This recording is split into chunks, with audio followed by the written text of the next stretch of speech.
샬롬. 한 해를 마무리하는 이 송년 주일에 우리를 예배의 자리로 부르신 주님을 찬양합니다.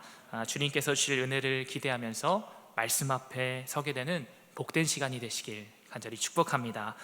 2025년 우리 교회의 표어가 무엇이었죠? 기도로 접속하라 였습니다. 올 한 해 우리 종교교회는 기도로 한 해를 여는 그런 시작점에 있었습니다. 그리고 송년주일을 맞아서 다시 기도로 마무리하는 말씀을 나누게 됩니다. 문학 양식에서 이 시작과 끝 지점을 이렇게 양식으로 꾸며둔 것을 뭐라고 하죠? 수미상관 구조라고 하죠. 글의 머리와 끝이 서로 관련이 있다라는 말입니다. 기도로 열었던 한 해가 다시 기도로 마무리될 수 있다라고 하는 것, 이것 자체가 하나님께서 우리 교회에게 주신 큰 은혜인 줄 믿습니다. 돌아보면 올 한 해 우리 종교교회 강단에서 반복해서 선포된 가장 분명한 메시지는 바로 기도였습니다. 그렇다면 기도가 무엇이죠? 기도는 먼저 하나님과의 관계입니다. 어떤 목사님은 기도를 하나님과의 사귐이다 라고 말하기도 하시는데요, 기도는 그만큼 하나님과 친밀한 관계를 맺는 은혜의 통로라고 하는 것입니다. 다시 말해서 기도는 하나님과 관계를 맺는 일이요, 그 관계 안에서 어떻게 살아가야 하는지를 배우는 법이 바로 이 기도를 통해서 나온다라는 것이죠. 또 기도는 호흡이기도 합니다. 하나님이 사람을 지으실 때 어떤 모습으로 창조하셨습니까? 창세기 2장 7절 말씀을 보면 여호와 하나님이 땅의 흙으로 사람을 지으시고 생기를 그 코에 불어넣으시니 사람이 생명이 되니라. 하나님께서 사람을 창조하실 때 흙으로 지으시고 그 코에 하나님의 숨, 생기를 불어넣어 주셨습니다. 그때 사람이 생명이 되었다 말씀합니다. 그렇다면 이런 질문을 해볼 수 있을 것 같습니다. 하나님의 생기가 끊어진 인생은 어떤 모습일까? 성경은 그 모습을 에스겔서의 마른 뼈로 묘사합니다. 형체는 분명히 있는데 생명이 없는 존재인 것이죠. 그런데 하나님께서 다시 말씀하시고 그 뼈들 가운데 주의 생기가 들어가게 될 때 죽었던 뼈들이 다시 살아나게 됩니다.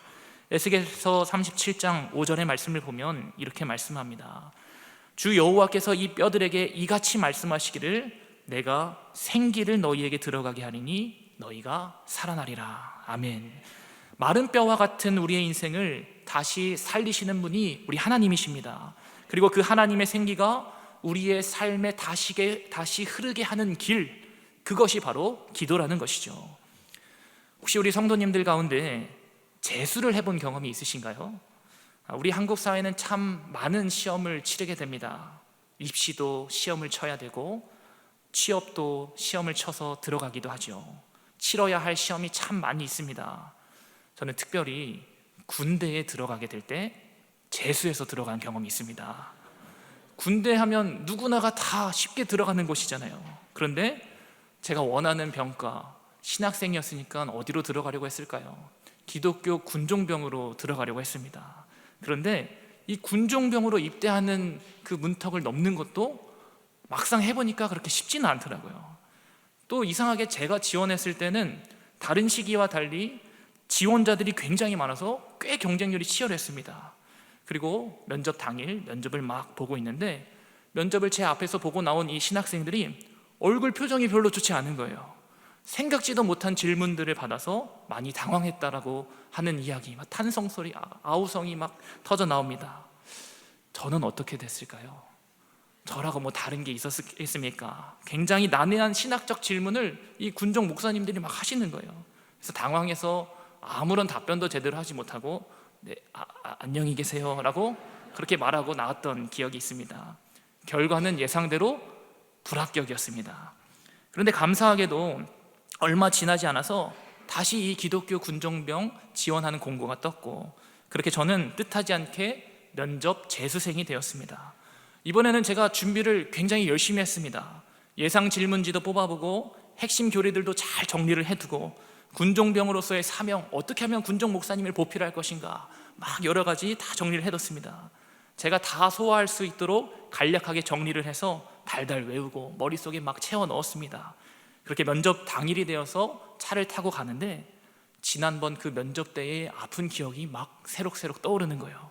근데 그때 마침 이 성경책을 손에 쥐고 있었는데 불안한 마음에 말씀이라도 좀 보면서 가자 하고 딱 폈었던 말씀 중에 하나가 무엇이었냐면 시편의 마지막 150편 6절의 말씀이 딱 눈에 들어오는 거예요. 호흡이 있는 자마다 여호와를 찬양할지어다 할렐루야. 그리고 이 말씀을 세번역 성경으로 찾아보니까 숨 쉬는 사람마다 주님을 찬양하여라 할렐루야 말씀하고 있는 거예요. 그렇게 그냥 스쳐 지나가듯이 이 말씀을 읽고 넘어갔는데 웬걸 제 차례가 돼서 군종 목사님이 막 질문을 하시는데 이런 질문을 던집니다. 본인에게 기도란 무엇입니까? 물어보시는 거예요. 제가 이번에는 위풍당당했습니다. 네 목사님, 기도는 하나님과의 호흡이에요. 시편 150편 6절에 호흡이 있는 자마다 여호와를 찬양할지어다 할렐루야 말씀합니다. 이 말씀을 세번역 성경으로 읽으면 숨 쉬는 사람마다 하나님을 찬양하여라 할렐루야. 우리는 하나님의 생기로 지음받은 자들입니다. 하나님의 사람은 당연히 하나님과 소통해야 되죠. 날마다 하나님과 호흡하는 삶, 그것이 바로 기도입니다. 신학생 2학년 치고 꽤 수준이 있는 은혜로운 그런 면접을 보고 나왔지요.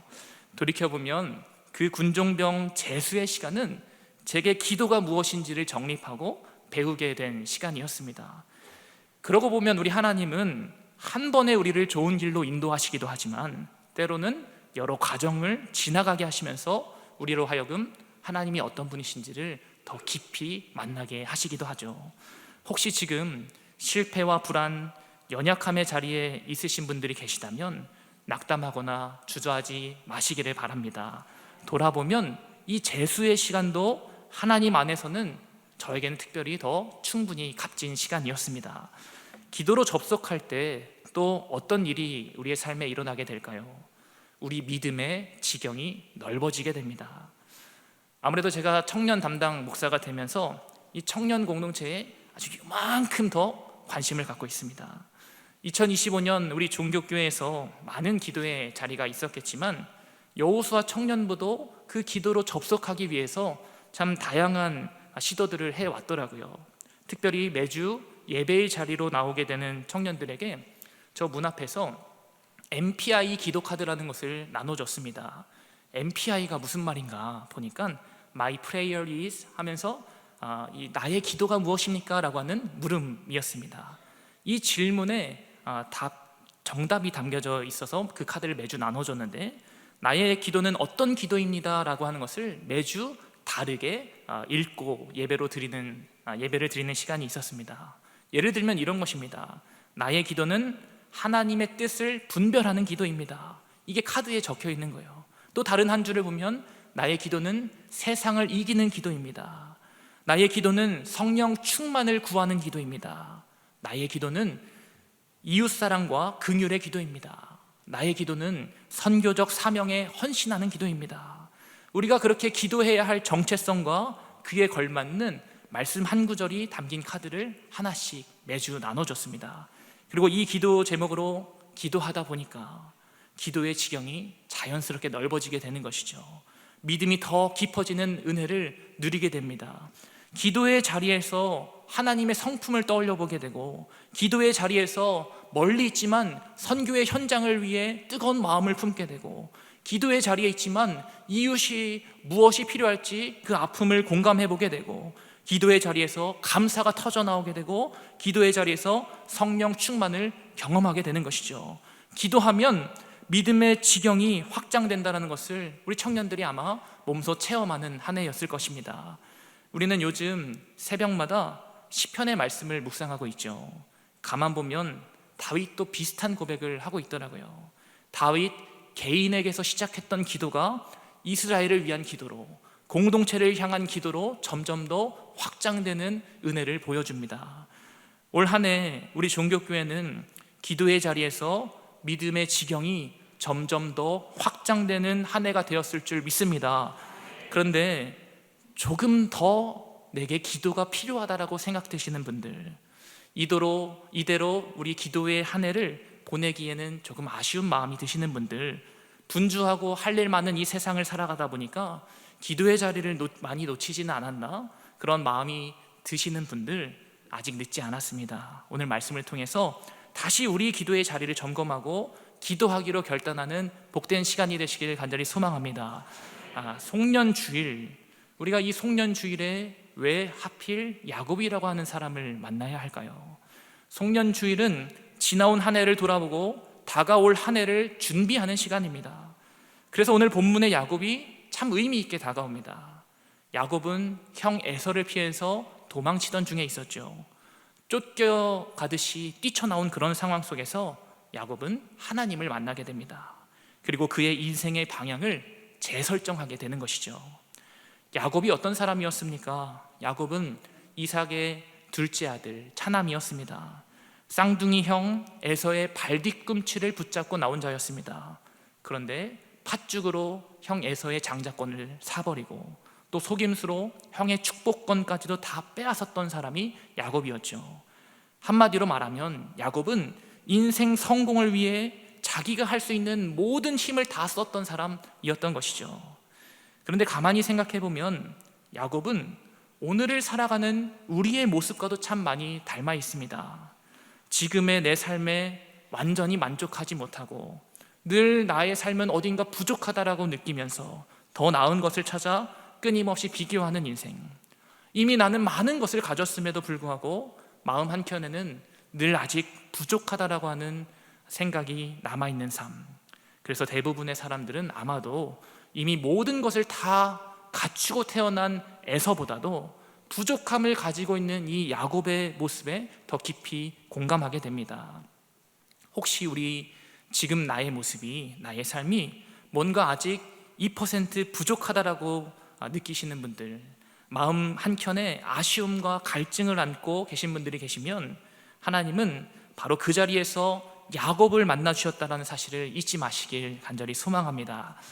제가 언젠가 TV 채널을 돌리다가 우연히 만화 영화를 하나 보게 됐습니다. 브래드 이발소라고 하는 만화인데 혹시 보신 분들이 계실지 모르겠어요. 그 중에 이런 이야기가 나오는데요. 이달에 아이스크림 대회가 열리는 거예요. 딸기, 초코, 또 아이들이 좋아하는 민트 초코, 또 바닐라 아이스크림 막 차례대로 나와서 다 각자 자기가 가지고 있는 개성을 드러냅니다. 딸기는 너무나도 사랑스럽고 귀여운 매력을 발산합니다. 초코는 벌써 멘트부터가 달라요. 시험 때문에 스트레스를 받고 계신가요? 이성교제로 인해서 스트레스를 받고 계신가요? 제가 한 방에 날려드리겠습니다. 나 여기 초코를 드세요. 그렇게 어필을 하는 거예요. 민트 초코는 어떻게 했을까요? 등장하자마자 다른 아이스크림들이 막 다 피해 가려고 해요. 이 치약 냄새 이거 어떻게 할 거야 하면서 그 푸른색 머리 위에 초코 토핑을 팍팍 올리면서 자기 매력을 발산합니다.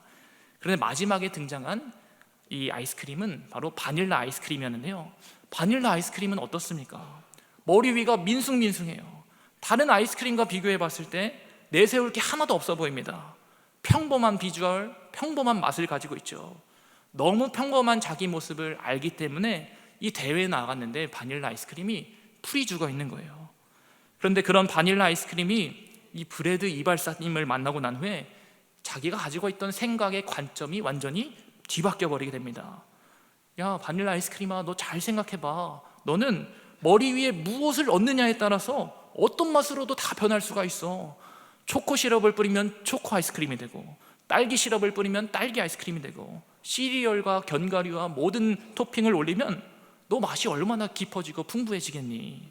그제서야 바닐라 아이스크림은 자신의 평범함이 단점이 아니라 무한한 가능성이 있다는 사실을 깨닫게 된 것이죠. 가만히 생각해 보면 우리도 야곱처럼 내가 갖지 못한 것 때문에 스스로를 초라하게 여기며 비교와 열등감 속에서 살아갈 때가 많이 있습니다. 야곱은 그 열등감 때문에 순리를 거스르는 선택을 했고 결국 형 에서를 피해서 도망쳐버리는 도망자 신세가 되어버렸습니다. 야곱은 지금까지는 하나님 없는 인생을 살았습니다.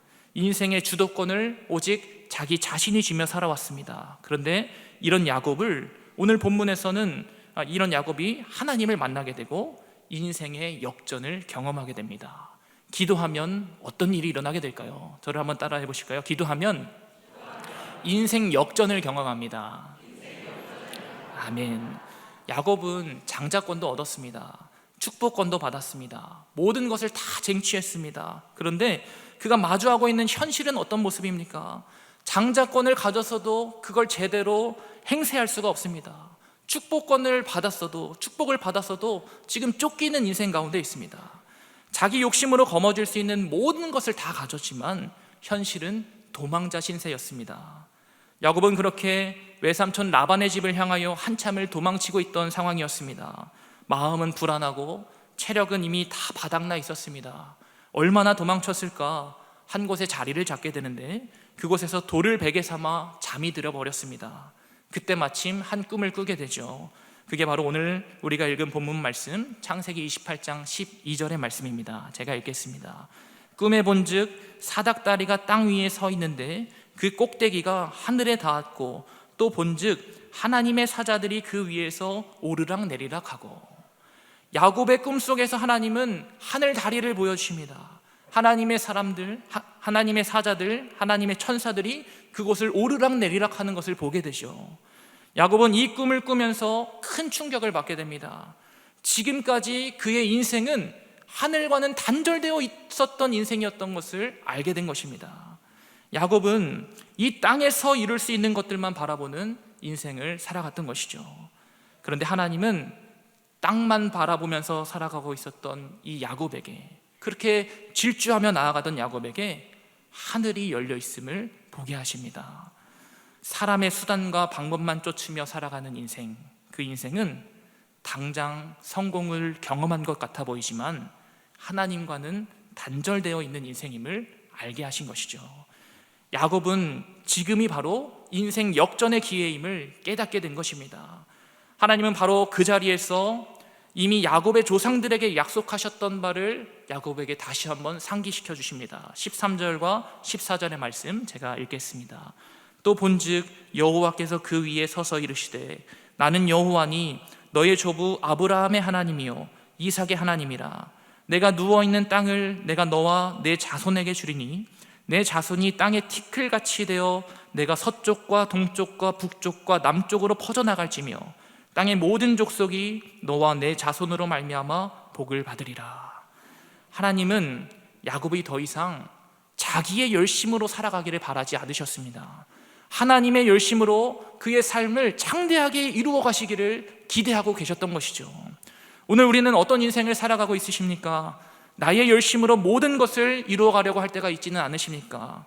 올 한 해 우리가 여기까지 달려올 수 있었던 힘의 근원은 무엇이었습니까?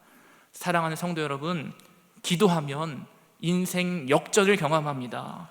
기도할 때 하나님의 크고 원대한 뜻이 하나님의 뜻일 뿐만이 아니라 우리의 삶 속에서 이루어지게 될 줄 믿습니다. 오직 하나님의 뜻을 구하고 그 뜻대로 쓰임받는 복된 인생이 되시길 주의 이름으로 간절히 축복합니다. 두 번째로, 기도는 인생의 주도권을 하나님께 넘기는 일입니다.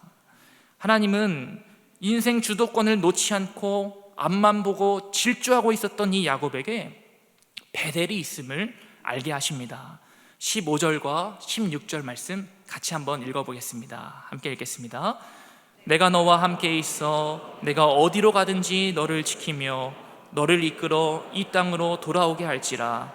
내가 내게 허락한 것을 다 이루기까지 너를 떠나지 아니하리라 하신지라. 야곱이 잠이 깨어 이르되 여호와께서 과연 여기 계시거늘 내가 알지 못하였도다. 아멘. 베델은 하나님의 집이라고 하는 뜻이죠. 열등감에 빠져 허우적거리던 인생, 그래서 빼앗고 속이는 자가 되어서 앞으로만 미친 듯이 질주하고 있었던 이 야곱에게 하나님은 베델이 있음을 알려주십니다. 하나님이 살아계심을 보게 하십니다. 가만 보면 이 야곱의 이야기는 꼭 저의 이야기와 같습니다. 저는 말씀을 준비할 때마다 마치 하나님과 주도권 싸움을 종종 하게 되는 것 같아요. 제가 할 수 있는 최선을 다해서 꽤 많이 노력을 하려고 하는데, 그러면서 성경도 찾아보고 책도 찾아보고 세상 살아가는 사람들의 모습도 유심히 살펴보게 되고, 또 좋은 통찰이 있으면 바로바로 메모장에 적어두기도 합니다. 그런데 이 야곱의 말씀을 묵상하면서 하나님은 마치 제게 이런 물음을 던지시는 것 같았어요. 너 무엇을 위해 열심을 내고 있니? 네가 선포하는 말씀의 주도권은 네가 가지고 있는 게 아니야. 내가 가지고 있어. 오늘 단 위에 올라오기 전에도 제가 마음은 굉장히 담대한데 다리는 후들후들거리고 있습니다. 말씀 앞에서 두렵고 떨리는 마음이라는 말이 참 공감이 되는 그런 말인데요. 그런데 그럼에도 담대함으로 말씀을 전할 수 있는 것은 이 강단의 주도권이 하나님께 있기 때문인 줄 믿습니다. 내가 시간을 들이고 내가 노력한다고 다 되는 것이 아니구나. 하나님의 역사가 일어나야 되는 거구나 고백하게 됩니다. 사랑하는 성도 여러분, 우리의 인생의 주도권 누가 가지고 있습니까? 우리의 가정에 산적해 있는 많은 문제들, 우리의 건강의 문제, 우리의 직장 생활, 우리의 자녀들의 진로, 우리가 만나는 많은 사람들과의 관계, 우리 나름대로 정한 그 인생의 모든 계획들, 이 모든 것들이 지금 누구의 손에 붙들려 있습니까? 하나님이 정말 우리의 인생의 주인 되고 있으십니까?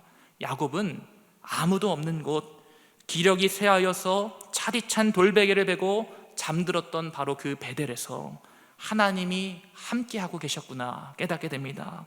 여호와께서 과연 여기 계시거늘 내가 알지 못하였도다.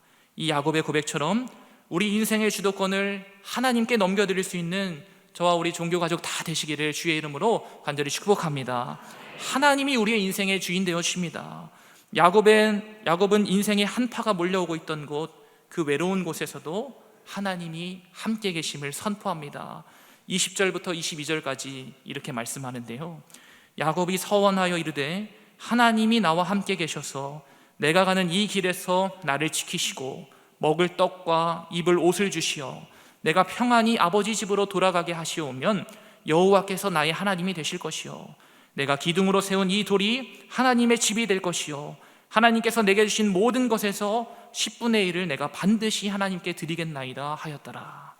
하나님이 내 인생을 주도하실 것을 믿기 때문에 내가 이 자리에서 서원하여 기도합니다. 다시 이곳으로 돌아오게 하실 분도 하나님이심을 믿기 때문에 내가 다시 돌아오게 되면 하나님께서 내게 허락하여 주신 모든 것의 10분의 1을 드리겠습니다. 이것이 바로 야곱의 서원 기도였습니다. 말씀을 맺겠습니다. 오늘 야곱에게 주어진 역전의 기회는 오늘 우리 모두에게 동일하게 주어진 줄 믿습니다. 기도하면 인생 역전을 경험합니다. 기도하면 우리 인생의 주도권을 주님께 넘겨드리며 나아가는 것이죠. 그리고 매일 우리의 인생을 빚어주시고 때를 따라 아름답게 채우시는 그 하나님을 기도로 경험할 수 있는 우리 모두가 되시길 주의 이름으로 간절히 축원합니다. 기도하시겠습니다. 사랑과 은혜가 풍성하신 하나님, 한 해를 마무리하는 이 송년주일에 우리를 다시 말씀 앞으로 기도의 자리로 불러주심에 감사 찬송을 드립니다. 올 한 해 기도로 시작하게 하시고 기도로 여기까지 인도하여 주신 하나님, 오늘 말씀을 통해서 기도가 선택이 아니라 우리가 매일 해야 하는 영적인 호흡임을 다시 깨닫게 하심에 감사를 드립니다. 야곱이 도망자의 자리에서 하나님을 만났던 것처럼 우리도 인생의 가장 연약한 자리에서 주님을 만나게 하여 주시옵소서. 비교와 열등감 속에서 내 힘으로 살아가려 했던 인생 다 내려놓게 하시고 우리의 주도권을 주님 손에 맡겨드리는 그런 결단이 일어나게 하여 주시옵소서. 다가오는 새해에도 주님께서 우리의 모든 앞길에 인도자 되어 주실 줄 믿사오며 이 모든 말씀 우리를 생명의 길로 인도하여 주시는 예수 그리스도의 이름으로 간절히 기도드립니다. 아멘.